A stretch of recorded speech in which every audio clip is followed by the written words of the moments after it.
Good evening, everybody. Today is Tuesday, February 18, 2020, regular city council meeting. Call the meeting in order, please. Vice Mayor Lozano. Here. Councilmember Farmer. Here. Councilmember Campion. Here. Councilmember Lamson. Here. Mayor Sandu. Here. Please stand for the silent prayer and flag salute.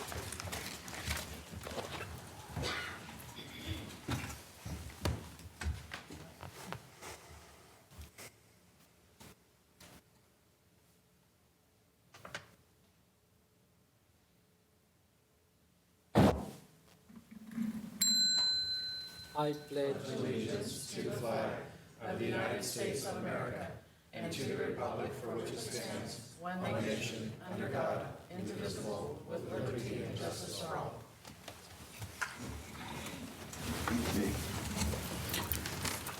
Thank you. Gina, may I have a replay statement, please? This meeting of the Galt City Council will be cablecast on Metro Cable 14, the local government affairs channel on the Comcast Consolidated Communications and AT&T Uverse cable system. The meeting is closed caption and webcast at www.sacmetrocable.tv. Today's meeting will air Friday, February 21st at 9 a.m. and Saturday, February 22nd at 9 a.m. A DVD copy is available for checkout from any library branch. Next agenda item is council. May we have any agenda approval, addition, and deletion? I'd like to pull F3 from the consent.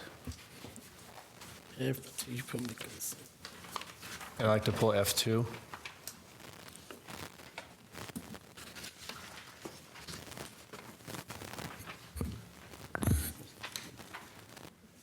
All right, thank you. There is no regular presentation. Next agenda item is public comment. Under Government Code Section 54954.3, members of the public may address the City Council on non-agenda items. The public comment section is for the City Council to receive comments, except for brief responses to questions. No discussion or action may be taken on any item that is not listed on the agenda. Please limit comments to a maximum of 5 minutes. Speaker cards are located on the table inside the entrances to the council chambers. Once completed, forward the speaker card to the clerk. Those persons wishing to speak on any item scheduled on the agenda will be given an opportunity to do so at that time the item is being considered. Thank you. There is any speaker? Before we put the public speaker, we have a surprise presentation. We are here. Ronald Lawrence, President of the California Police Chief Association. Can you come to the podium? Thank you, Mayor Sandu and members of the council. My name is Ron Lawrence. I'm the president of the California Police Chiefs Association, and I'm here tonight representing all 333 municipal police chiefs throughout the entire state of California to honor your police chief, Todd Sockman. I'm joined by my admin assistant, Samantha Lofus. We both work for the Citrus Heights Police Department, and ironically, her mother is Chief Sockman's executive assistant also. So we have a unique connection there. But we're here to honor your chief because of his service and dedication to not only our association, but our policing profession in general. Our association's a nonpartisan group. We don't care about one's political affiliation. We care about one thing only, and that's public safety. We care about protecting our communities and ensuring that we prevent anyone from becoming victims in the state of California. So we often find ourselves down at the state capitol dealing with legislation, dealing with different things at the governor's office, at the attorney general's office, and your Chief Sockman has done an outstanding job throughout his service with the California Police Chiefs Association, representing us and representing me, and as a dear friend as well. I wanted to personally thank him in person and in front of his mayor and his council because he did an outstanding job. His leadership, his calm presence, his ability to deal with a variety of people down at the state capitol has been remarkable, and I want to thank him for his dedication. And I have a plaque here on behalf of the police chiefs that I'd like to honor you with, Todd. This is to Chief Todd Sockman. He was a member of our board of directors. In appreciation for your service to the California Police Chiefs Association as a member of our board of directors. Thanks, Ron. Appreciate it.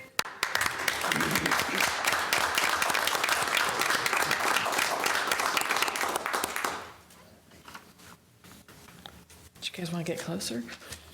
Closer.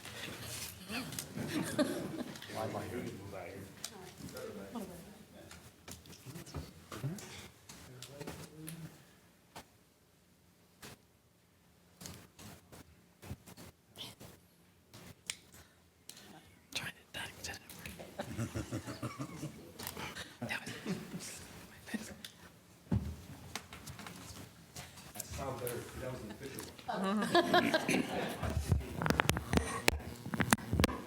Thank you so much. No speech? Thank you, Mr. Lawrence. No. Please, I can. Thank you, Mr. Lawrence. Come down to recognize our chief, and he's always doing an excellent job. Thank you, Joe. And Mayor, the only thing I want to say is, so Ron and I have been friends for 20-plus years. It comes full circle. He was my first field training officer in West Sacramento. And so we hit it off then. We've been friends ever since. If it wasn't for him, I would not have. I served a little over 3 years on the board of directors for the California Police Chiefs Association. If it wasn't for him, I would never have taken that big leap. So thank you, Ron. You're a great friend, and you truly have represented the state of California and all of our police chiefs. I wouldn't want that president job. He has traveled up and down the state advocating for law enforcement up and down the state, and I really appreciate all your efforts. And so thank you, Ron. Thank you. So next agenda item is, We do have one public speaker. okay, go ahead on that public speaker. Public speaker, Jay Vandenberg. Hello, my name's Jay Vandenberg. I just wanted to bring up a couple of things real quick. On the council agenda report back in July 16, 2019, I just want to read a couple of things from it relating to the market property. This would not be intended to modify the language of AB 3773 to redirect revenue generated by the market property, but merely to modify the use currently allowed to operate the property. One of the most important parts of this exploratory process will be to the financial feasibility analysis to ensure that revenue streams to the Parks and Recreation Department is not negatively impacted. But on the agreement to negotiate, it states, the city may authorize the development and the developer may purchase and develop certain real properties commonly referred to as the city market property. The negotiations hereunder shall be based on development acceptance, which shall be considered with the above restricted use allowed under AB 33 and additional approvals from the state legislature to modify the use of the current allowed site of AB 373. And then further down it says, for the lease or sale of the site to develop. So those 4 or 5 statements seem to directly contradict each other. And I sent you all an email. I realize you can't reply to me here, but I sent you all an email. Hopefully you all got it. If not, maybe I'll resend it. I would like clarification on the city's position because to me, I don't believe anybody's trying to harm the city, but you're on one hand saying you're going to protect the assets and the income. On the other hand, it strictly says it could sell them. So I would like clarification on that. And then as we move forward with this process, I would kindly ask that you consider the businesses directly across the street in the strip mall. You see some of the lots are empty or the sections are empty. So if what's approved there is in direct competition with the businesses existing, it's going to kill that strip mall. This will probably be it's a bright and shiny jewel that people will want to go check out and see, and it may siphon off the businesses. You know, we have no idea what's going to be there, but just please consider that as you move forward. Thank you.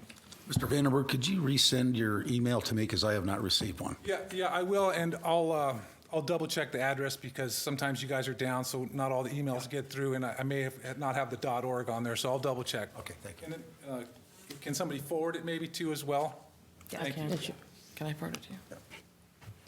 Thank you, Jay. This agenda, this topic is not on agenda item, but certainly for your clarification, you can contact to the staff. If there is not, then we can clarification you one-on-one. Thank you. Next agenda item is reports by City Council members on regional board, commissions, and committees. Vice Mayor Lozano. I have nothing to report. I reported out last Tuesday, but I do have a Sacramento Area Council of Governments meeting on Thursday, and at our next regularly scheduled meeting, I'll report out on that. Councilmember Farmer. Yeah, I as well don't have anything to report, except that I too will be attending the upcoming CAST meeting in the absence of Councilmember Campion, who can't make it. So I'm looking forward to that. First time I've been to one of those, so. Councilmember Campion. I have nothing to report tonight. Councilmember Lamson. We have a air quality board meeting coming up next week, and nothing else except that I attended the Liberty Ranch FFA crab dinner fundraiser Saturday, and those people can raise money. So it was a good crab feed. Thank you. I have a STA Sacramento Transportation Authority meeting on last week, and we discussed proposed Measure A transportation expenditure. And last time when I went over there, the meeting before, they added some board members on the ad hoc committee. So they bring the proposal, have a little bit change on that, but basically they did 60% streets, roads and highways, 40% transit and railroads. And the next meeting will be in February 27. I believe on that meeting can be make a decision of the whole board, which we accepting that expenditure plan. Thank you. So the next agenda item is information consent calendar. It is recommended that item 1 through 3 to be acted on simultaneously until a separate discussion and action is requested by a council. There is a 2 item, F3 and F2 was pulled from the consent calendar. So if there is anybody have the motion on consent calendar except F2 and F3. So moved. Second. No, We we- pulled no. them. No, those, F1. Yeah, just only F1. except F2 and F3. I move to approve item F1. Second, sorry, I heard that you. Farmer. The motion I had a fast question on that, I'm sorry. Oh, on that, Yeah, on F1, I didn't realize it was F1, I was looking through my notes. So, can I pull that, I guess? Or can I just ask the question real quick? yeah. Or what's? Let's ask. It was just regarding and I apologize, Claire, I just had a question about the card services breakdown, the line item, the second line item listed as Finance Department, and then it says surplus property, $16,284. I just wanted you to clarify what that was. That particular credit card is used for emergency purposes. So it was used in December for an emergency purchase having to do with the ransomware recovery. And if you notice further down, it says prepaid amount. There was a charge there and then a prepayment already made on this account. It does say surplus property, which was the original intent of that card, but it's really used for surplus property and emergencies. Okay. So. Thank you for clarifying that. Thank you. Thanks. All right, motion moved by Vice Mayor Lozano, second by Council Member Lamson. May I have a roll call, please? Vice Mayor Lozano. Aye. Councilmember Farmer. Aye. Councilmember Campion. Aye. Councilmember Lamson. aye. Mayor Sandu. Aye. Motion carried to 5-0. Next item is F2, Amendment Number 7 to Agreement for South County Transit Link Sharing of Responsibility and Cost. Again, I just had a quick question. I apologize, Tom. I didn't shoot this over to you. I was struggling getting my email sending stuff until today. The number 2 on the resolution just says to authorize the city manager to negotiate new responsibilities and cost savings, or cost sharing agreement with Sacramento County. I was just curious, like, are we gonna, I mean, what are we negotiating for? Like, are we gonna try to, could you maybe elaborate a little bit on the arrangement and like what we try to do when we negotiate that? Yeah, and I'm going to actually let Mike Selling, who has been working this particular agreement through the process, respond to that. Yeah, Councilmember Farmer, essentially the agreement between the city and the county right now for the South County Transit Services was originally done back in 2009, as you probably saw in the staff report, and it's been amended now. This would be the 7th time, mostly just for extensions, but once to add the Galt Commuter Express into Sacramento bus. So there's a few other things, like the county pays for the buses currently, and the city pays for other things as far as for the rent, or what was the rent on the building space that they were there. So now that the city has purchased the building, there's questions like that have come up, and I think the county has some other questions that they want to, negotiate with us, basically a new agreement. There's some different, with electrification and things like that may be coming in, if there's some kind of a charging station or whatnot, those kinds of things, I think are some of the questions and issues that we want to, address. So this will give us that time frame until September to go through the negotiation process. But we have a really good working relationship.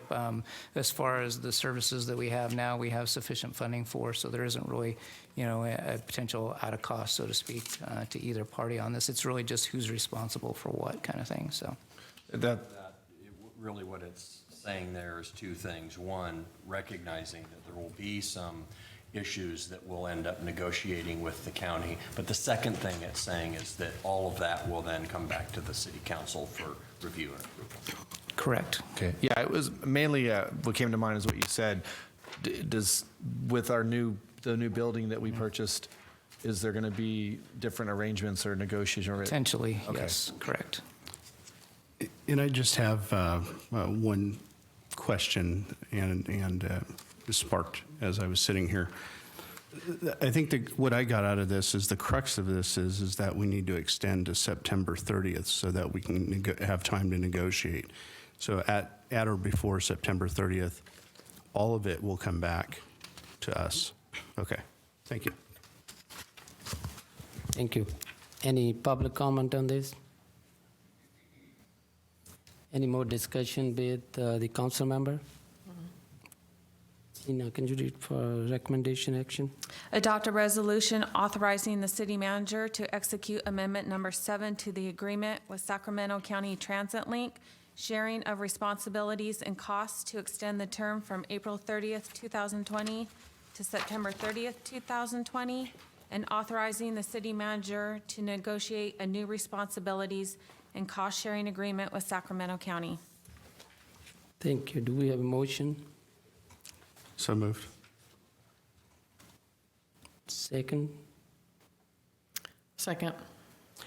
The motion by Vice Mayor Lozano, second by Council Member Lamson. May I have a vote call, please? Vice Mayor Lozano. Aye. Councilmember Farmer. Aye. Councilmember Campion. Aye. Councilmember Lamson. Aye. Mayor Sandu. Aye. Motion carried with 5-0.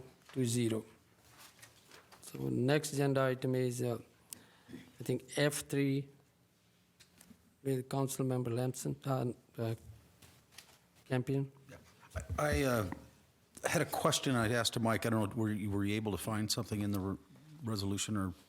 Yeah, well, in the resolution, there's a reference at the top. Yes. And apparently, just maybe for everyone, the question was, is there a reference to the tentative map conditions? And there is a reference to it in the second whereas of the resolution. But I think, Councilmember, you were asking about, is there a reference to it in the subdivision agreement? Is that? That did I was understand my that? question, because it says subdividers met the substantive requirements, but not all of the requirements. I mean, when you read through Yes. here, there are conditions that Right. that are activated or become effective once the development is underway or ongoing. Yes, correct. Normally, in the past, we used to have a statement in the subdivision agreement which incorporated by reference or incorporated those conditions. Okay. So I'm wondering why that was dropped. Yeah, I'd asked Mr. Forrest if he was aware, and I don't, were you able to find anything, Bill? Good evening. Bill Forrest, Senior Civil Engineer with the Public Works Department. I believe the conditions of approval are incorporated within the subdivision agreement under recitals A and B, where it makes reference to the tentative subdivision map as previously approved by the city. And when that came forward, you actually had a map, a tentative map, as well as conditions of approval. So to me, those, by that single statement of a tentative subdivision map, I believe that links the conditions of approval that were approved along with the tentative subdivision map. We can certainly make sure that there's a clear statement in there about the conditions of approval being incorporated by reference. Yeah, because it just simply says that it was prepared in accordance with the Subdivision Map Act. At least that's the section I'm looking at. And then it further goes on the subdivision ordinance of the city, which is the development code, and then, and lastly, under recital A, and the tentative subdivision map previously approved by the city. So to me, that's the linkage of the conditions of approval, because when the tentative subdivision map was approved, not only were you approving a map, but you're also approving the conditions of approval, and then if there were any subsequent general plan or rezone. Well, the concern I had is that I remember there was a case in the past where, which is why the subdivision agreements were changed, there was a challenge on one of the conditions. The conditions were not part of the subdivision agreement and had not been recorded. Now it goes for recordation, but there's no tracking of the conditions of approval other than a vague reference such as this. I would like to see it tightened up. Sure. Because I think it's unclear. It's unclear to me. Okay. There's also the statement on the final map itself.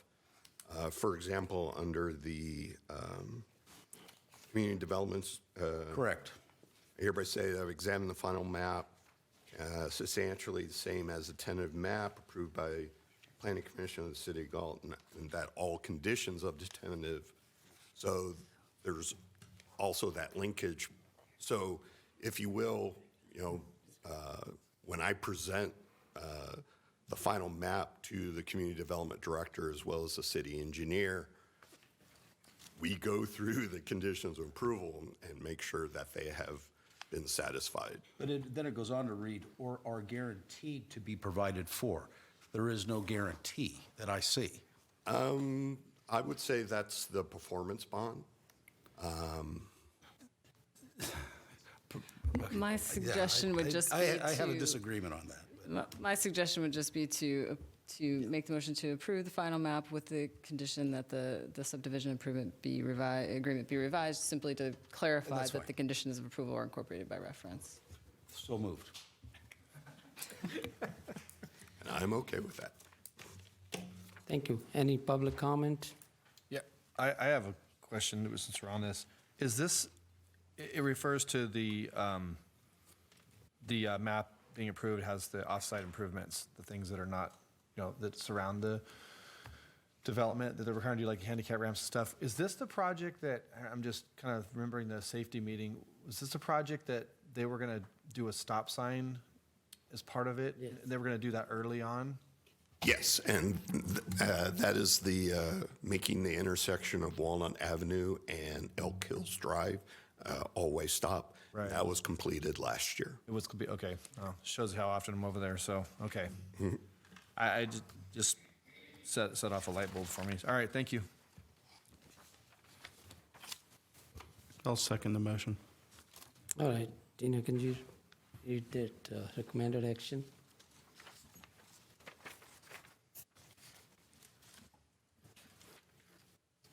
F3. Adopt a resolution approving the final map for Veranda at River Oaks and authorizing the filing and recordation thereof, and authorizing the city manager to execute the subdivision improvement agreement with Elliott Homes, Inc., and the filing and recordation thereof. We're going to change. With the amendment that the subdivision agreement be revised to include explicit language that the conditions of approval are incorporated by reference. And I'm typing, so I could look at it. And motion by Councilmember Campion, second by Vice Mayor Lozano. May I have a roll call vote, please? Vice Mayor Lozano. Aye.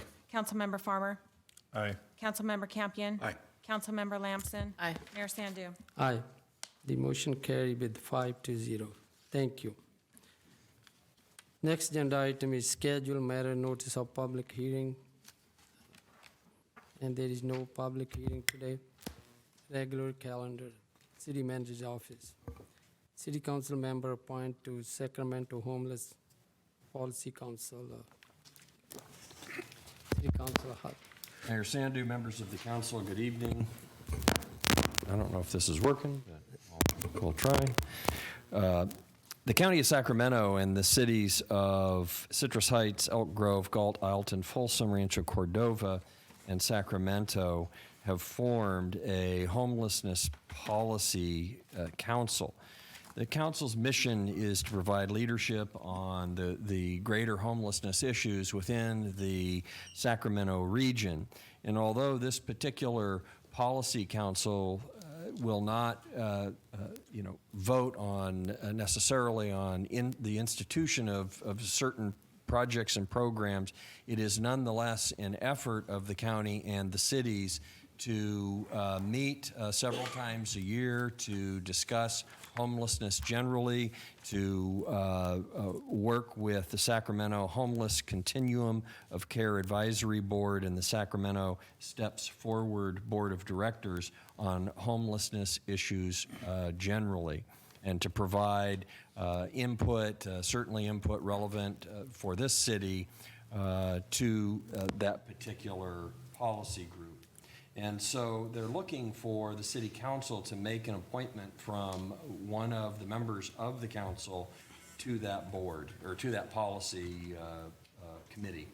And again, they anticipate meeting about 3 times per year. And so they're asking each of the cities to make an appointment. And with that, I'd ask the council to consider that appointment. I have some questions about it, Tom. Yeah, go ahead. I was just trying, I know this is newly formed, so I guess we really don't know exactly what its purpose, but I was just trying to understand exactly what it's going to be doing, because it says it's a policy board, but it clearly uses language that it's not going to set any policy. Right. So I just confused. It says it's for basically a deliberative body, and then so I was thinking, okay, deliberative, and then I look more at the definition of that. It's basically just a discussion board. So, what is the real purpose of this? That is essentially how I read it too, but I think that the purpose is to gain valuable input from the perspective of how homelessness is affecting each individual community. I think that every community is probably affected in different ways, some perhaps more significant than others, but yet there may be a need for certain types of programs or connection to resources that the various communities want to talk about, or at least advocate for the homelessness in their, in their particular communities. And so I think this is an outreach effort to gain that valuable input from each of the underlying jurisdictions. Does it say, I might have missed it when I was reading through this, but other than the policy, other than the council members that are appointed from, says 2 from Sacramento and 1 from Galt, Ileton, so on. Is there anybody else that's supposed to sit in on these? Like people that actually are the ones that set policy to listen?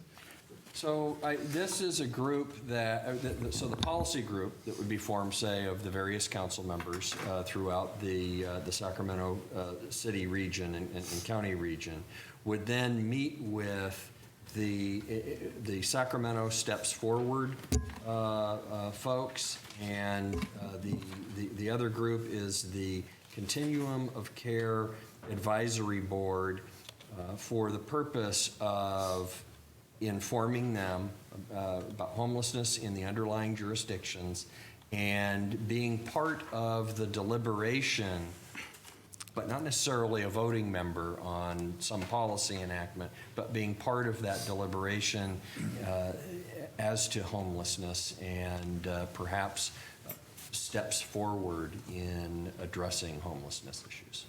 I think to be more specific, I think I was trying to figure out if it was going to be just a group of,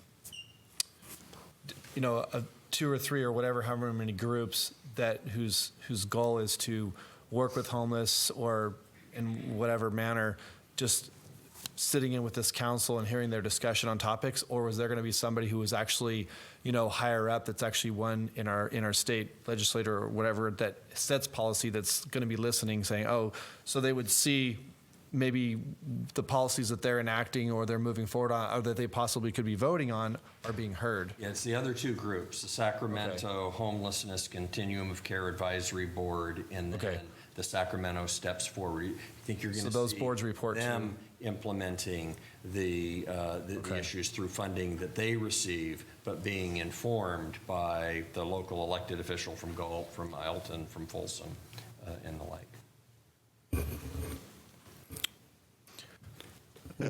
I just had a comment on this and reading through the staff the report. It looks like there's going to be an advocacy arm, although it doesn't necessarily say that in the report. It looks like that's where this is headed. If you have an elected official from every city and 2 from the city of Sacramento and 2 from the county, along with these 2 homeless boards and advocacy groups, I think what will end up coming from this is not only our information to them about what services might be provided to the homeless in our region as a whole, but also, the outgrowth of it may be legislation and as it relates to cities and local jurisdictions to provide whatever services that comes out of it from the homeless. So that's kind of my take on it as well.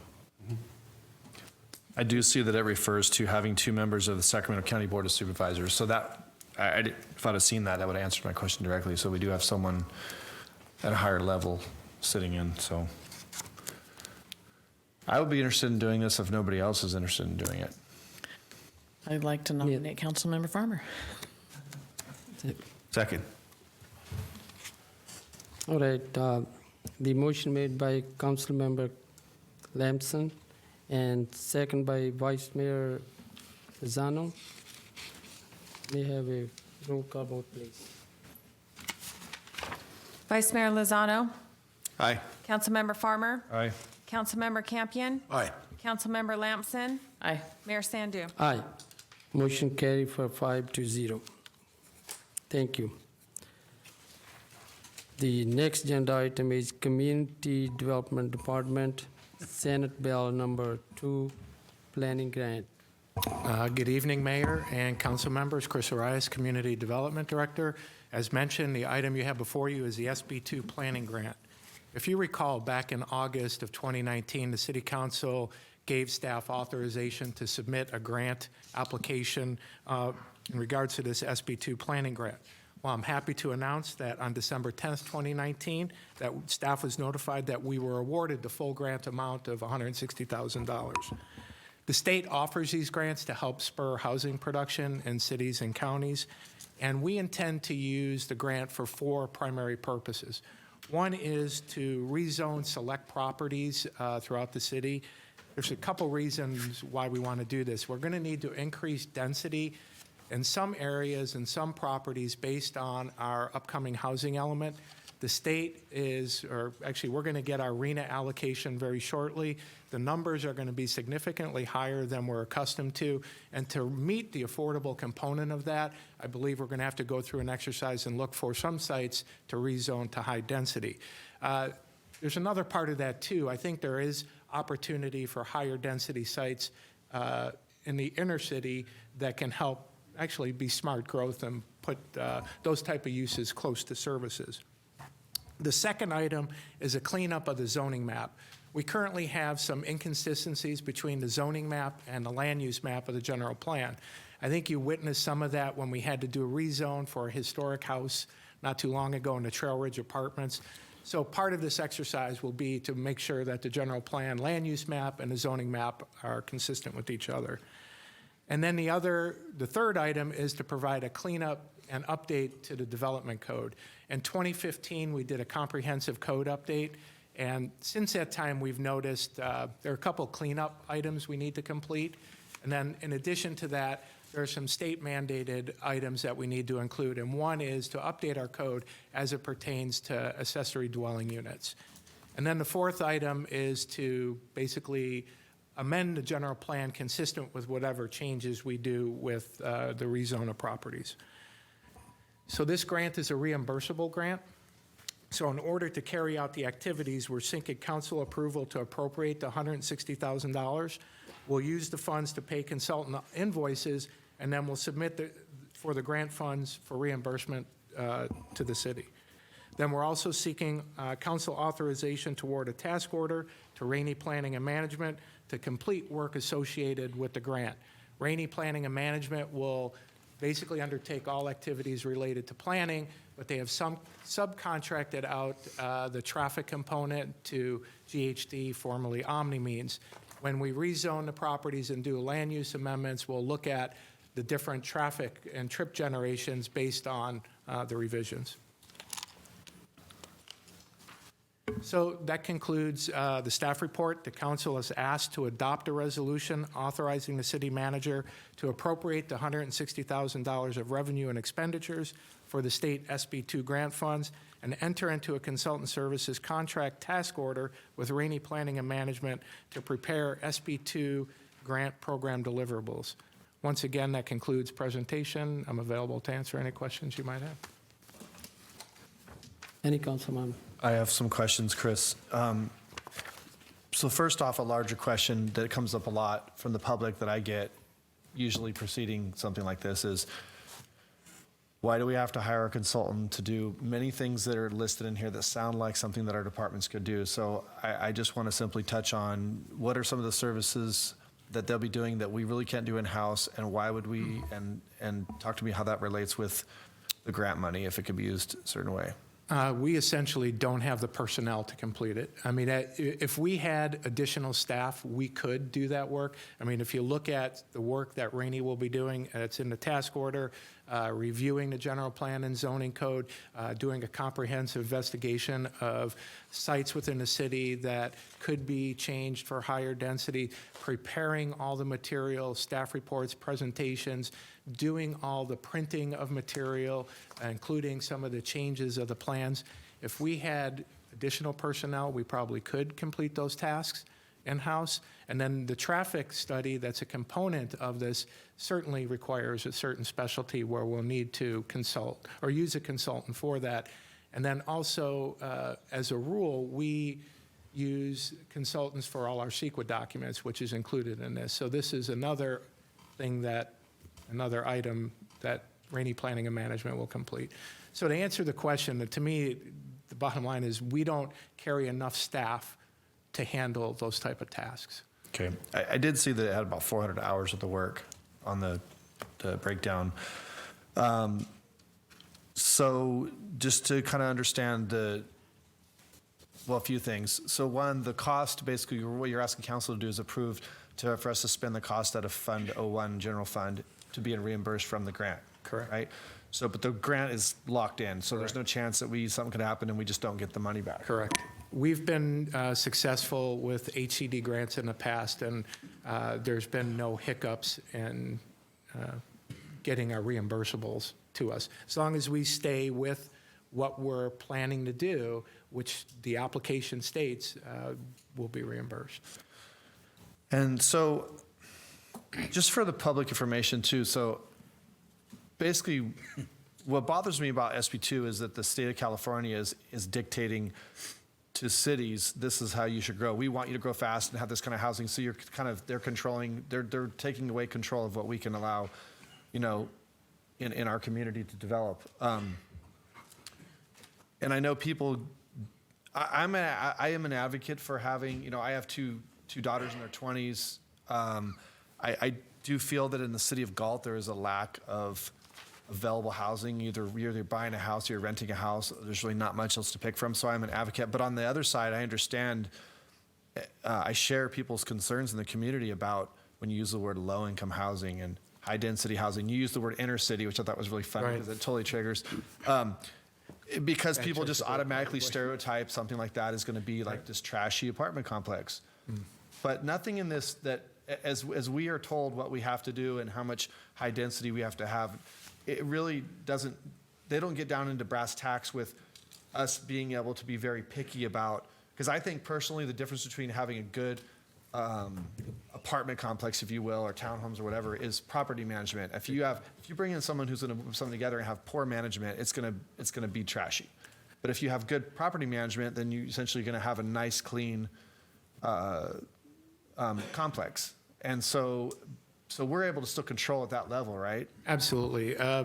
I see the SB2 grant a little bit differently. I mean, I think your point is well taken. I mean, with the state getting serious about housing production, putting higher requirements on the city is somewhat of a burden. I think we can accommodate it, but we have to accommodate it from a planning end. But the SB2 grant, to me, is they're kind of putting their money where their mouth is. So they're giving us this requirement, but then they're also giving us some funding to help us meet some of those requirements, at least, again, from the planning end, not from the building end. The other thing I always say that we had needed to do a cleanup to the zoning code and zoning map based on the 2015 code update, because we know there are some problems with it. We know there's some inconsistencies with the maps.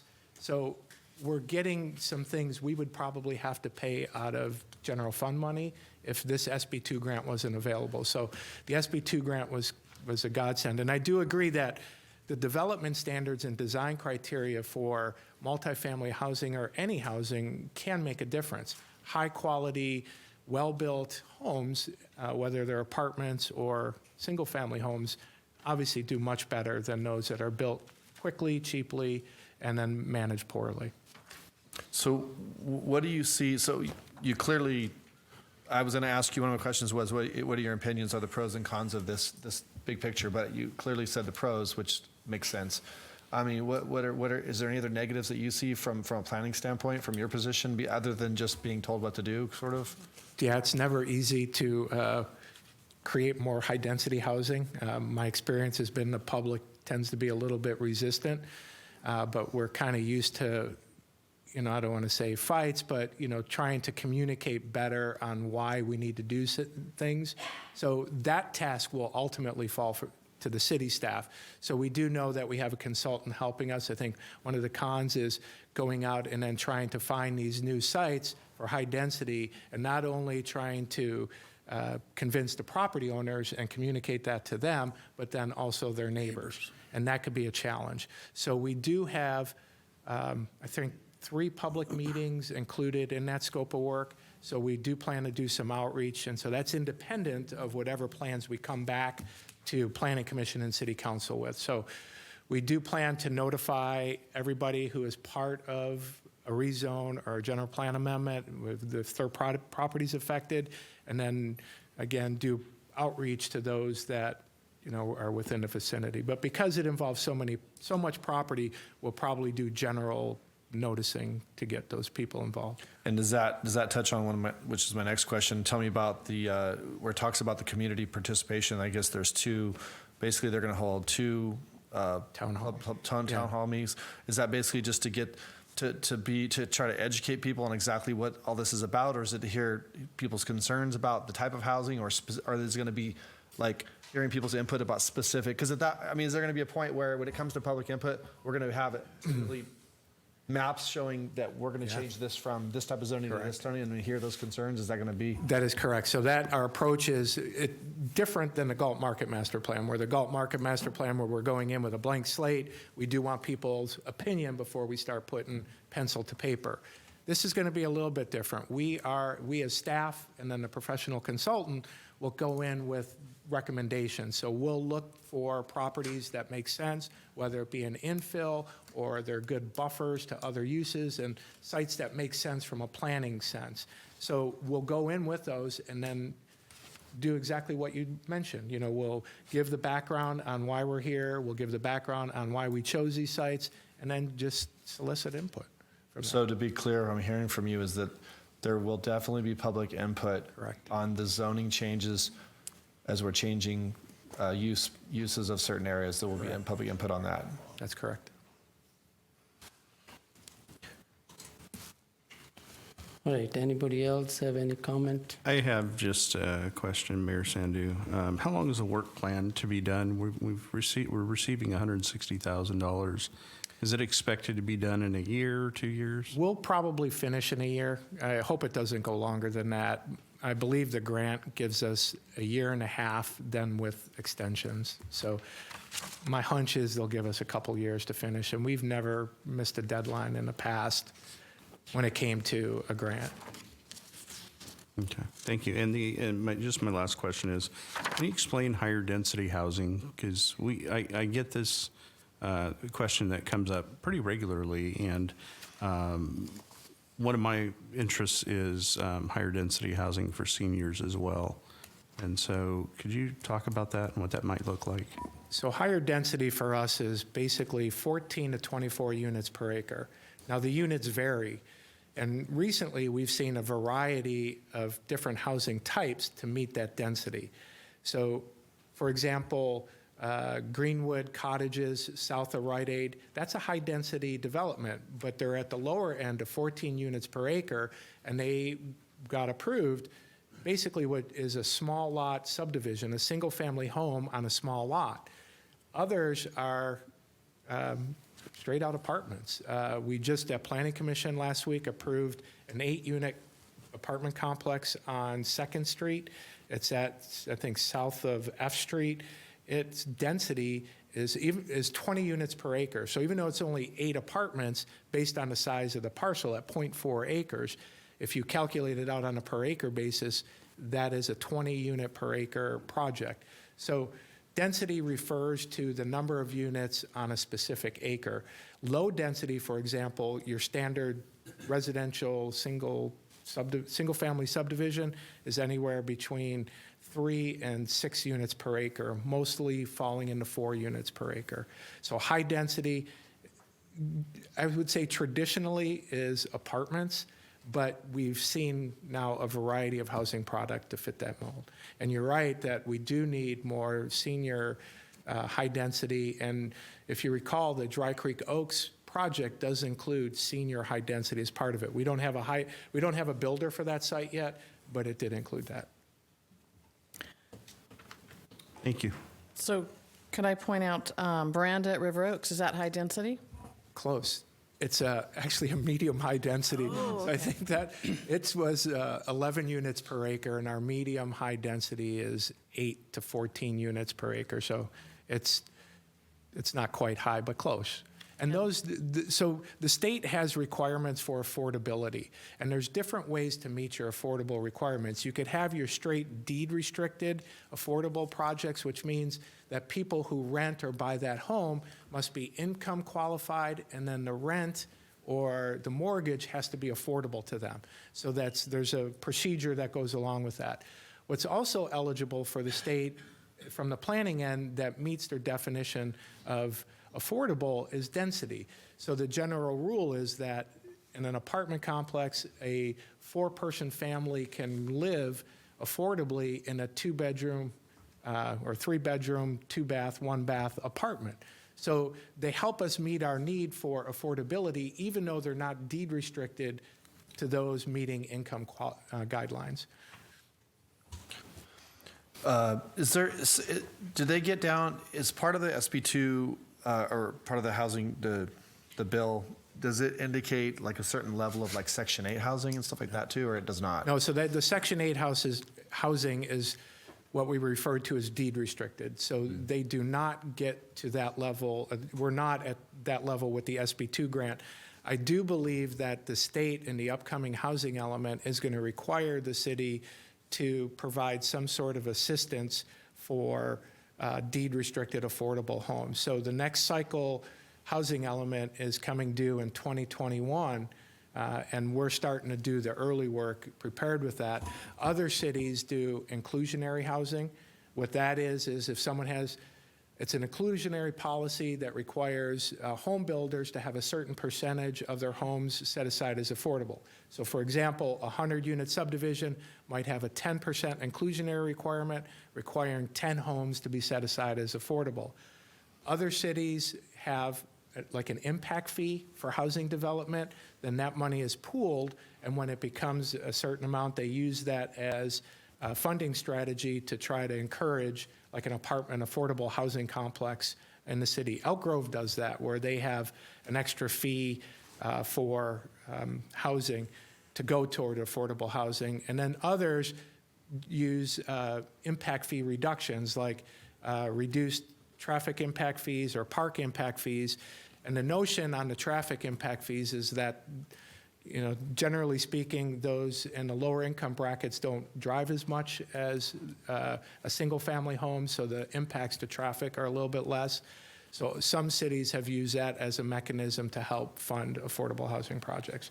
What we're going to do in ours, I don't know, we're not there yet. We'll reach out. We'll start talking about that when we start working on the next cycle housing element. Well, overall, I just want the public to know I'm not. I hate the fact that we have to be dictated on how we grow. It just kind of gets at me. But I've always been, since I've been on this council, and I've made it very clear that I am in favor of infill development if it's right. Again, I want to stress that because I do believe that there's a lack of a certain type of housing in Galt, especially for younger adults. I think, things are changing with the new generation of people. They're not interested in owning, having a lawn they have to mow, and they're just not interested in that. I like the project that has the dog park that's coming up on the corner of Crillian. So I think stuff like that's kind of interesting. But again, to me, it comes down to being specific, good property management, because I don't want things to just turn into something like we've seen some of our apartments in Galt. But not a favor of sprawl at all. So for me, it's all about, making Galt better for the people that are here, which includes our children that maybe want to stay in this town that they grew up in. Maybe they don't want to leave. And the problem is right now, it's like apartments, I don't know what the average apartment cost in town is. It's probably around $1,500, $1,200. What do you think that is? The new Trail Ridge, 2-bedroom, 1-bath, but they're on the lower end. We're going for $1,200. Yeah, $1,200. And they did help us meet some affordable. That's like double what my first house payment was. It's a lot of money for people starting out. So is there such thing as affordable housing? Right. It's kind of but thank you for your answers, Chris. Councilmember Campin. No, I've heard enough. I have a couple of questions. One thing, Chris, you make a statement, we have no staffing to do, because this contract is $160,000, right? And there is there is a small part of thing we can do internally, and $160,000 contract, everything from general plan amendment to everything is, there is no, you have in internal, there is nothing we can do? No, we've got a lot going on, and so we're already kind of stretched thin in the department. I couldn't imagine having another staff dedicated to this project alone to tackle, and it would be very uncommon for a city of our size to have the staff to be able to accomplish this type of work. The county and some of the larger cities like Sacramento typically can do this type of work in-house, but the smaller cities like Galt, even Citrus Heights and some of the others, they would not accomplish this in-house. So the benefit really is that the grant pays for it. So, there's no city funds going to it, but I will say staff will be involved. It's, everything will come through the department and make sure that anything that's going out, meets city approval. So, even though we have a consultant doing the majority of the legwork and the lion's share of document preparation, staff are still heavily involved. So there's still enough work with this project alone to keep us busy. All right, my next question is, when the general plan amendment and zone changing, and report is, the Rainy, they can going to involve in a public outreach. What public outreach and how they going to public, or what kind of thing they going to do to property owner, as you say, or they can be like a general meeting? Both. So with the public meetings, the way I would envision them is that once we have crafted some plans that we're ready to bring forward, we would reach out certainly to the affected property owners. They would get special invitations, but then also invite the public at large. So You wouldn't do mailed notice within a 500-foot radius? Correct. But so if there's a lot of properties, we do have the ability to do a citywide notification. So based on the number of properties involved, to do a 500-foot radius with each might be costly. So we can evaluate that, though, and if it looks like we don't have the number of properties affected, we could do more targeted and do the 500-foot radius. Yeah, one of the biggest criticisms, at least I've seen in the past, is if you do the general notification in the newspaper, people don't get that. Yeah, I agree 100% that very few do pick that up. What I've noticed recently, once it gets picked up on social media, like I know the Galt Facebook. Then you get in trouble for not giving them individual notice. So lately, based on the growth of social media, we haven't struggled as much getting the messages out and attendance at the meetings. But your point is well taken. It is important to make sure, people who live nearby are aware. Okay. All right, my next question is, that contract is $160,000. There's a grant money, right, from the state. And the Rainy Planning and Management, why we using that company? We have a previous contract, I think is back in 2015, but that was a 3 year. Or you feel, or your staff feel, this company is the best company? And did you also have any comparison to the same things they are doing if somebody else will do, what will be the difference? Including this one, we have $160,000 grant, and there is estimate is 159. So that means we told them, okay, we have $160,000, make your plan. But they know before they give you the bid, we have $160,000 or something on side, they just come up with the same price. I think every city was eligible for a certain grant maximum. So I'm sure Rainy was aware of, because they're posted on HCD website. So, I think Sacramento, for example, was eligible for a $320,000 grant. So it's public knowledge on what we were eligible for. The reason we choose Rainy did win our supplemental planning services contract in 2015 through a competitive process. Their original contract time was up, but they're on automatic renewals. But that process is coming up in a year or two, where we will have to go back out and renew, go through that process again, go through a competitive bid process, and get a either new planning consultant or continue with Rainy. And my preference would be to continue with Rainy. Planning is kind of a, interesting area where having institutional knowledge really helps the process. And we've been very happy with Rainy Planning and Management. Cindy Ganos, the head planner for the firm, has worked well with the city for a number of years, even predating me. So her institutional knowledge of the city has been an asset. I mean, she understands Galt, she understands our plans. Rainy completed our last zoning update. So I have full confidence in their ability. And my experience with Rainy, because we have the ability to competitive bid the CEQA projects that would come in. We do have other consultants that are on the bid list, but Rainy always is more cost competitive than any other that submits a bid.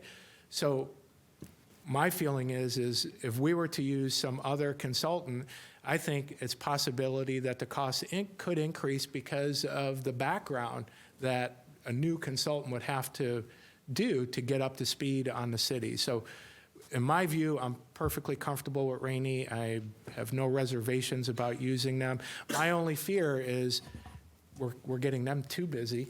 So we do have a lot of work in the city going on, and I will be coming back to you next month for another authorization of work order for SB 743. And I'm not going to go into that tonight, but it's another state requirement where we're going to have to change basically the way we evaluate traffic impacts for CEQA purposes. So Rainey Planning and Management will be the consultant there again, because we, again, have that comfortable relationship with them where they know the city, they work well with staff, and they have the ability to get projects out in a timely manner. Yeah, thank you. The only, I do understand you feel very confident with Rainey, and they might be a very cost-effective. But I'm talking about we have to have some kind on the record is something. It might be if the other comparison bed we're taking and we're not considering what is it staff time to get another bed, or just you don't feel you have to go in the other bed? It certainly does take staff time to go through that process, and again, we are thin, but it is not the only reason or the reason why we don't do that. Again, we feel Rainey is the supplemental planning consultant, which they had won on a competitive bid basis, and we think this is the type of work that they had in mind and we had in mind when we selected them through that competitive process. So there was a process of vetting the consultants. Correct. For cost. Think back, Council, just a couple months ago, we went through a competitive process. It's actually not a bid, it's a professional service, and so a different portion of the government code applies. You don't bid out professional services.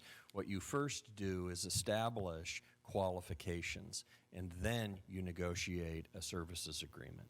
And so everything that Rainey has provided for the cost of this particular project is based on the hours it will take to complete the project and undertake that program for us, which again is a mandate. But a few months back, we went through the process that Rainey went through apparently a number of years ago, which was on our on-call engineering firms. And we had a series of engineering firms, all that practice in particular areas of expertise. And so the city conducted an RFP, they conducted interviews, they qualified those particular firms to undertake work on behalf of the city in these areas of engineering expertise, for instance. And so that set up a multiple year opportunity for those firms to be assigned task orders that they would undertake on behalf of the city. If we compare and contrast the use of consultants in that way to the hiring of staff, one of the things that comes along with the hiring of staff is the legacy costs of ongoing year after year employment, retirement, health insurance, all the types of costs that you might undertake. And there comes a time in a department's life that you might need to make the determination to take on those legacy costs year after year. But for the range of skill and expertise that it will take to undertake this particular work product for the city at, say, the $160,000 that we have to get it done, that would employ perhaps a single employee of that same skill level for a year when you consider all of the employment costs, from pay through all of the range of benefits. And then finding someone of that particular skill can be another tough nut to crack. So you see that I agree with Chris when he says that cities of Galt size, even cities larger than Galt in the 50, 70, 100, 150,000 will oftentimes use these consulting services as a means of mitigating down long-term legacy costs that come when you employ someone year after year after year. Thank you. My next question is about traffic study. I believe on a report they said 20 exit. On a report it said 99 Ayers and 99 Elm Street. Something on a report they said they have to do the traffic study in order to amendment the plan and. It was one of the 4 out of 20 intersections listed, or it was listed that were in a traffic study. That's what he's referring to. So basically, when we do rezones of properties and general plan amendments, especially when you're increasing the density of a property, you're changing then the traffic impacts associated with it. So we had to undertake a traffic study to evaluate those impacts on the city. I think you have specific intersections that they're talking about looking at, because if you recall in the first report where we got your approval last year in August, we had shown you some ideas we had put on paper, and so we had shared those with the traffic consultant, so he used those as just kind of like a baseline. All right, thank you. How many? Go ahead. Sorry. Go ahead. How many people are in your department, just for the public? We currently have 5. So we have a permit tech and a building inspector. We do have a vacant position we'll soon advertise for. Then we have 2 assistant planners and me. The one assistant planner, though, we call her our hybrid Swiss Army knife position, where she does a little bit of everything. We don't have enough work for a full-time administrative assistant, so she picks up a lot of that duty in addition to backing up the building permit tech and providing then minor planning activities. So she'll do business licenses that come in, building plan review as it relates to planning. And then the other assistant planner does more project-related work and then other special tasks. And then, I'll stay involved with the higher-level projects along with keeping an eye on all the other projects that are going on at the time. Do you see, just my last question, I promise. That's all right. Do you see at the end of this whole thing, when it's all settled with the rezoning, do you see a big change in a lot of properties, or what do you foresee in your opinion? How many properties switching?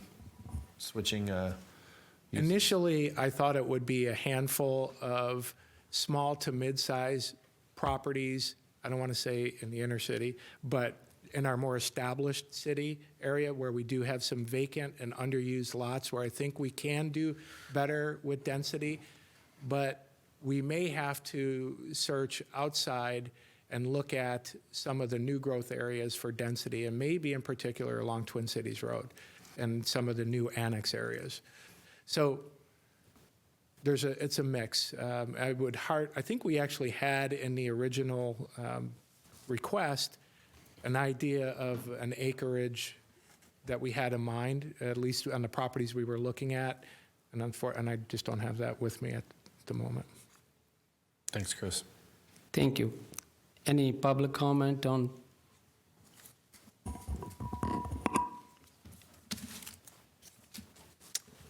Tina, may I read that recommended action? Adopt a resolution authorizing the city manager to appropriate $160,000 of revenue and expenditures for the state Senate Bill Number 2, SB2 grant funds, and enter into a consultant services contract task order with Rainey Planning and Management to prepare SB2 grant program deliverables. Do we have a motion? So moved. Motion moved by Council Member Campion. A second. Second. Go ahead. So second by Councilmember Farmer. May I have a roll call vote, please? Vice Mayor Lozano? Aye. Councilmember Farmer? Aye. Councilmember Campion? Aye. Councilmember Lamson? Aye. Mayor Sandu? Aye. Motion carried by 5-0. Thank you. Next agenda item is Public Work Department. Subject, water meter data collection service contract. Mr. Selling. Thank you, Mayor. Yeah, the item before you here is to consider a new service contract for water meter data collection.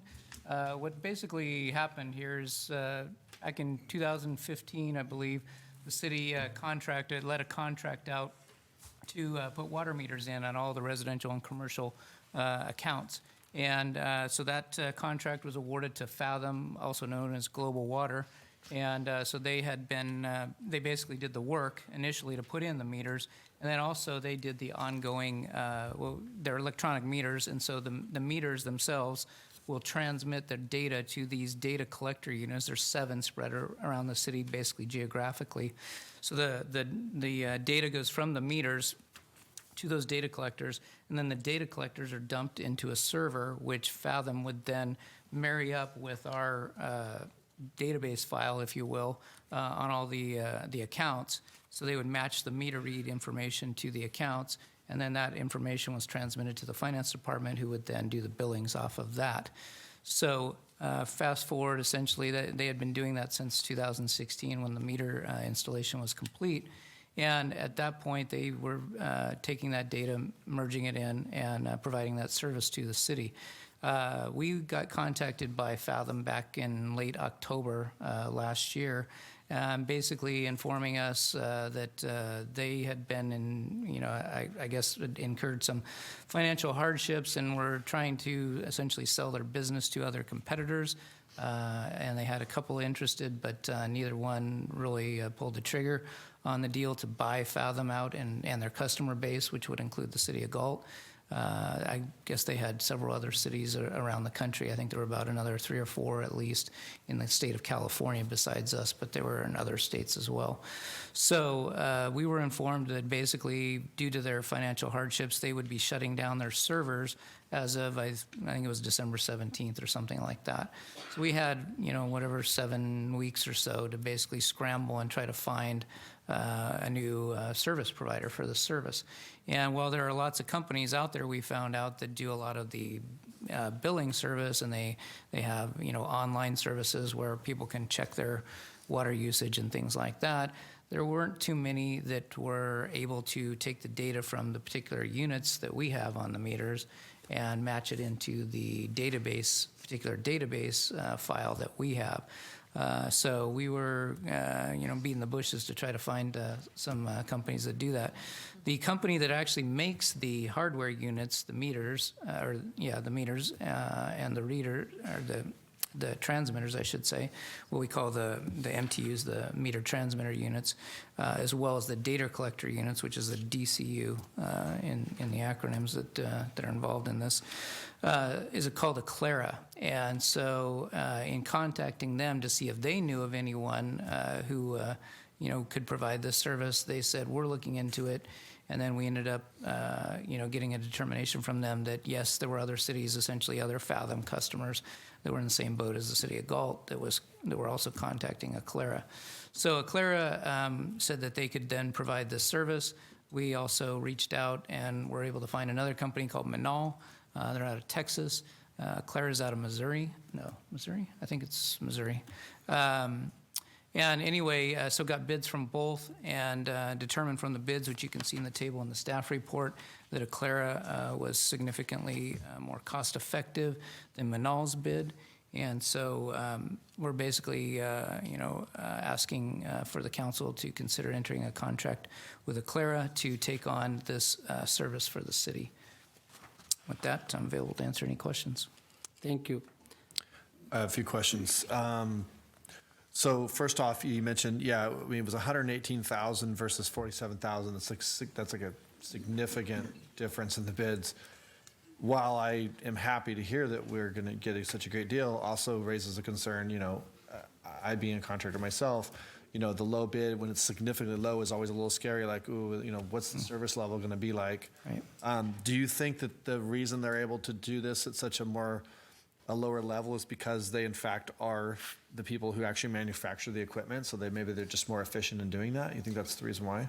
Yeah, I think that that's a big part of it, council member, that they essentially, since they have the hardware, they really have a vested interest to make this work. And it is only a one-year contract, so, essentially it'll be a trial period, if you will, and we'll see how well they do with this.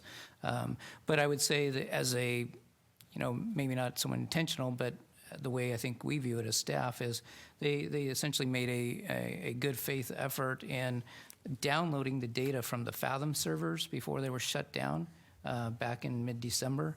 And, they did that at their own cost. There was nothing from the city. We did not pay them for that. So they took that data to basically have that continuity of data for the city. So we've got that historical data that was on those Fathom servers.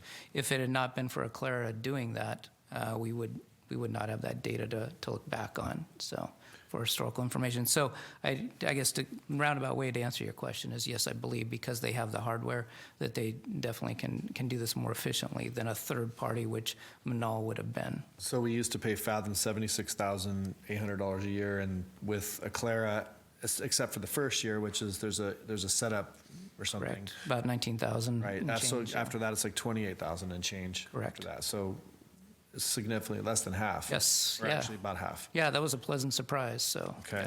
The only other concern I have is I was looking through the contract and that talks about, support and,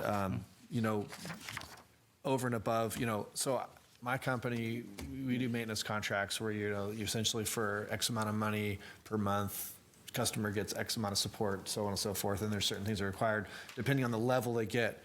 I saw here that we're actually getting what they consider the premier, which looks like their highest level, but then it also talks about things that probably aren't going to be included where there's billable hours. So my question is, I just want to be sure that we're not getting caught into something where we're like, the entry price looks really good, but then Right. it's going to cost us up, on stuff. They're like, well, that's not included, so that's going to be extra. Right. I mean, we have no experience with this company, although it sounds like great. They make the product, we're going to service it, everything looks good. But I just, I know, I guess the only way we can really tell is moving forward in a year from now, looking back. But again, it was just a concern of mine with seeing that it was a premier service that we're asking for, but yet there was a lot of verbiage in here about, pre-purchasing. They're talking about pre-purchasing extra support hours. So I'm like, why would we need to do that if we're already getting the premier package? Right.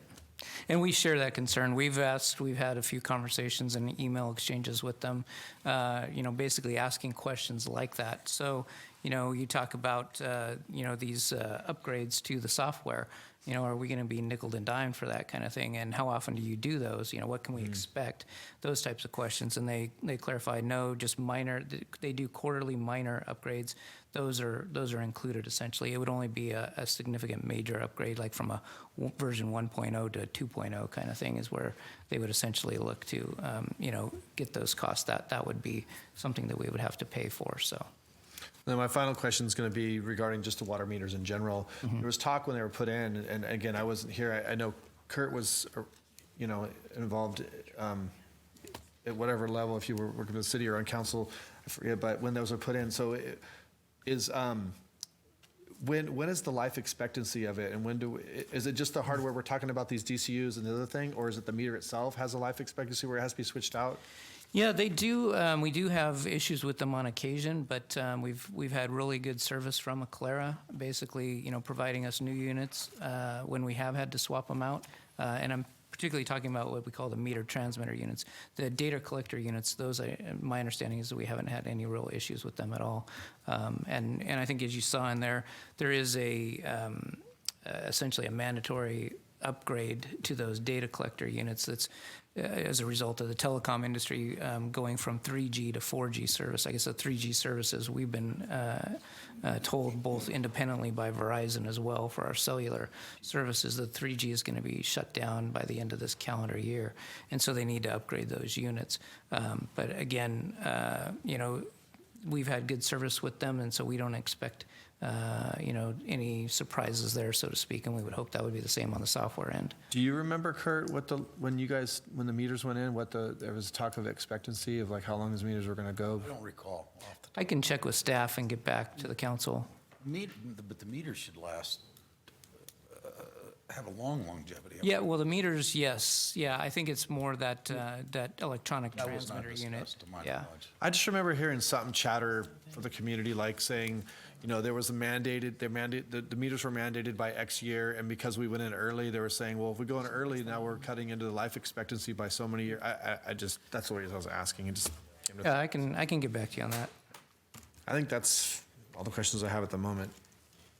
All right, any more discussion? The only thing I have is just the clarification, the Fathom, that company, we have a contract, and I believe they was in insolvency or in bankruptcy, right? Correct. And that's why we have to look another company to replace that, right? Correct. And we get a comparison bid from two companies, and the company, I believe, Elkara, that's why staff recommending that. Correct. And that also, I look at the report, is very cost effective. So this is also on a 1-year contract too, right? Correct, and there are 5 one-year extensions, subsequent extensions, so With escalators. potentially, correct. So I don't have problem to support this. Any public comment on that? Any staff? Anybody want to make any? Tina, can you make the recommendation action? Adopt a resolution authorizing the city manager to execute a 1-year contract with Aclara with the option of 5 one-year extensions to manage the City of Galt water data collection system. The initial contract amount is for $48,000 per year. The following annual contracts will not include the one-time setup costs, but will include a 5% contract escalator for the ongoing services. 2, authorizing the city manager to execute a one-time contract with Aclara for $32,560.50 to install needed upgrades for the 7 data collection unit, and 3, approving an appropriation in the amount of $51,858 in the water plant budget from Fund 005 available reserves. One last quick question. The 5-year extensions, is that on consent of both parties, or is it just they automatically? It's essentially an automatic renewal unless. So it's up to them? City So were if a to- year, we're just like discussed it with their service, we're tied in? Correct. Essentially, it's not really a 1 year. Well, we can cancel it. Oh, okay. Yeah. Okay, No, that's we what I was can unilaterally cancel Okay. if we choose, yes. All right. Do we have a motion to approve? So the moved. Second. Motion moved by Council Member Farmer and seconded by Council Member Campion. May I have a roll call vote, please? Vice Mayor Lozano? Aye. Councilmember Farmer? Aye. Councilmember Campion? Aye. Councilmember Lamson? Aye. Mayor Sandu? Aye. Motion carry on 5-0. Thank you. Next agenda item is communication. There is no communication. City clerk's report. Nothing. There is nothing. Comment by staff. Ms. Tice, Nothing from me. Mr. Selling, Nothing to report, thank you. Community Development Director. And I probably spoke too much already, but I do want to give you an update on the Galt Market Master Plan. We are targeting a couple dates for the community outreach. The first meeting is tentatively scheduled for March 9th and the second for March 30th, both Monday nights. We're planning to go 6 to 8 p.m. We'll have a location published shortly. The first meeting, the goal is to intro the project, do a background on why we're here, do a little bit of Q&A, and then also start soliciting feedback and ideas from those who are participating. Shortly after that meeting, we'll look at sending out an online survey to Galt residents for feedback. And then the second meeting at March 30th, that's when we plan to start putting pen to paper based on some of the feedback we receive at the first meeting, and then coming back to that second meeting, asking for ideas, additional ideas, and then actually putting it on paper. So that's the update on the Galt Market Master Plan. The only other thing I have is congratulations, Chief, on your recognition. That's awesome. Thanks. Bill, do you have any comment? Okay, Ms. Van Stein. No update. Mr. Solis.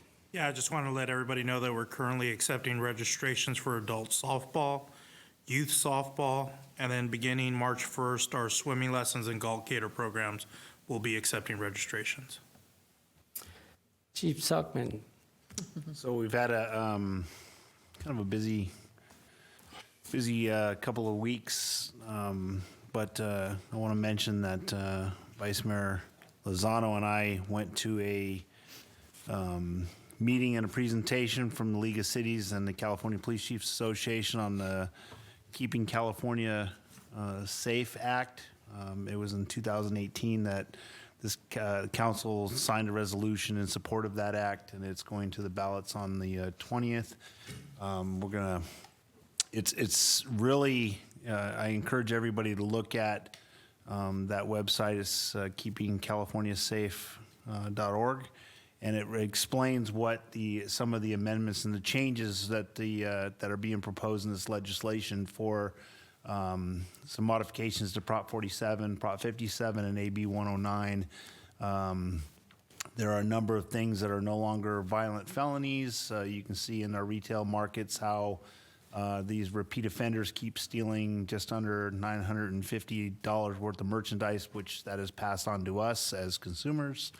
So that changes some of that. And then there's some changes in the DNA collection. So it was a great presentation. So they did a great job. The Galt Police Department, myself and staff have been meeting for the last 2 years with the African-American community here in Galt, trying to continually improve relations, trying to understand history, both from the police department and from the community's perspective. And so, like I said, for the last 2 years, we've been meeting with them, and so it's been a great meeting, a better understanding, and as a result of that, I just got invited to the San Joaquin Delta College Diversity Day this Thursday. So I'll be going and speaking to the college students about the efforts that we've made here at the Galt Police Department, and hopefully that will spread through other departments, because I mean, I think our success rate has been extremely high on that. So anyway, those are my updates. Thank you. City Manager, Mr. Haglund. Nothing further. City Attorney, Nothing further. Thank you. Councilmember Campion, Nothing. Councilmember Lampson, Nothing more. Vice Mayor Lozano. I do have a couple of things. First, is it possible for staff to reach out to Liberty Ranch Cheer Squad and see if we can't have them come in and do the flag salute? They just won a national championship, and I think it'd be kind of a cool opportunity to have them come and participate here at City Hall. So that was the first thing. The second thing was kind of piggyback on what Chief Sockman was talking about, and the proposition that's going to be on the ballot. I think it's going to be important for our community to really understand what it is, because there's a lot of misinformation about what it is out there, and it really isn't. But I think one of the things that really hit me during the presentation was there used to be a law on the books that said if you were a petty thief and you had already committed a theft crime and done any kind of jail time for that, future petty thefts were a felony. It was a felony, and so then you went to jail and you went through the process. Well, now there's kind of a loophole, and our businesses are all up and down California are getting hammered by thieves just running in and walking out with stuff. And obviously that, as the chief mentioned, that drives up prices. And So I think we can do a lot to help support our businesses by really promoting the education of this in the community. And so that's one thing. I think the other thing that really, and I knew this before the presentation, but when they presented the fact that domestic violence is not a violent crime, just blew me away. And then the rape of an unconscious person is not violent as it stands in the law now. And so those are two examples of just how Prop 47, Prop 57, and AB 109 have really turned up and changed the landscape of our communities. Fortunately, we live in Galt, and we have a great police department that does an awesome job. But I would submit that much of our homeless issue has to do directly with those three laws. And so would it be possible, Chief, and I know you have a couple of presentations that you've done on this, and Ron did that presentation the other day, but however you feel it would be appropriate, maybe roll something out. I'm thinking maybe midsummer or something to really, really get it out to our community so that they know that we have supported it by resolution and get the information to them. Absolutely. We can I can do the presentation. I've done it a couple times already in different locations, so I'm happy to do that. And then I know through the presentation that Crime Victims United, the president, she was there, and so was the League of Cities and then Cal Chiefs, and they're all willing to go and travel and do that presentation also. So whichever direction the council wants to go, whether it's me or having someone from those groups come, either way, as long as we can get the information out to the public. Yeah, I think that's important. And I think if you feel comfortable with it, it would be, I think, important coming from you. You're our law enforcement leader here in our city, and but no pressure, right? No, I'm happy to do it. It's I'm well versed on the topic. I can talk about Prop 47 all day long and the effects that it's had on our communities. I think one of the biggest issues. So when we're looking at homelessness throughout the state, there's a direct correlation to the increase in our homelessness in Prop 47, because what used to be a drug offense where you would get arrested and go to jail, and then you have to face a judge in 3 days when hopefully you're in a more sober state, and there you're offered drug rehabilitation. That's under Prop 36. Mm-hmm. Now that option doesn't exist because it's a non-bookable offense. If you have what used to be a felony drug in your possession, the police take that from you and give you a ticket and send you on your way. And so that just leads you down the street to go get more. And so there's no dry out period. And so there's a lot of studies that show that there's a direct link to the homelessness, which increases the mental illness and keeps people on the street longer. So, yeah. So anyway, I'm happy to do the presentation. Awesome. Thank you. That's all I have. Councilmember Farmer. Yeah, couple things. What was the second date of the other March 30th. March 9th is the first one. Correct. March 30th is the second. And where are those going to be at? We're still looking for a site, but we think Cibola. Okay. But we got to clear those dates. Okay. Yeah, and I like Vice Mayor Lozano's idea about the cheer. That would be really cool. I'm come do that. And only thing I would like to add is just to encourage people. The Galt Beautification Committee is having their monthly community cleanup this Saturday. What's the date on that? 22nd. Saturday the 22nd. They're meeting at BMD, which is the construction supplies company on Elm Avenue down by the railroad tracks. So that's where they're meeting. So if you want to bring out your family, we've seen an uptick in participation and want to see it continue to grow. It's a great event. We do community service hours. So if you have children that need community service hours, they give that. Plus, helping pick up the community is just a great thing. And they're covering, they pick a certain area of town each month and clean that. And I think this month there's even a bunch of people from, I think the police department has some people. TJ Goodati reached out to me and has a few people that he's going to be coming. So we're hoping we have a good turnout. The weather should be nice. So I encourage everybody to come out. If you're watching, young kids are encouraged, teach them, the how importance of keeping your community clean. Come out. Usually lunch is provided, right? Not doing the lunch anymore? Okay. Well, bring your own lunch. Bring your picnic lunch.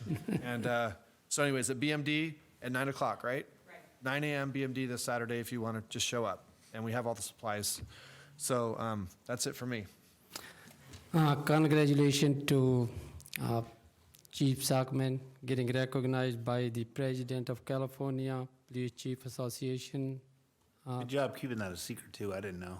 So it sounds like you knew. That was a surprise presentation. And I also like to thank you all the community members. They come to join this meeting. And I also encourage the people to come to the city council meeting. That's where we can discuss or make a public comment what your thoughts are. If there is any other comment, if there is no comment, I would like to adjourn the meeting. Thank you.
Called you, did you get them? But I wanted to ask, why did they want to have regular monthly meetings? It's just the CSD 2x2 meetings, just to keep apprised of upcoming projects. And they want to meet on Thursdays? They said quarterly, but it's technically not normal quarters. I think it's third. Oh, CST?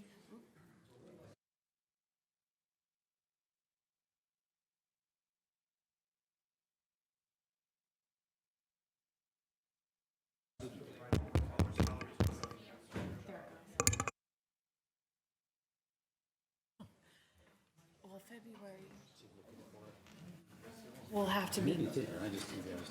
Yeah, Thursdays. We're back on again.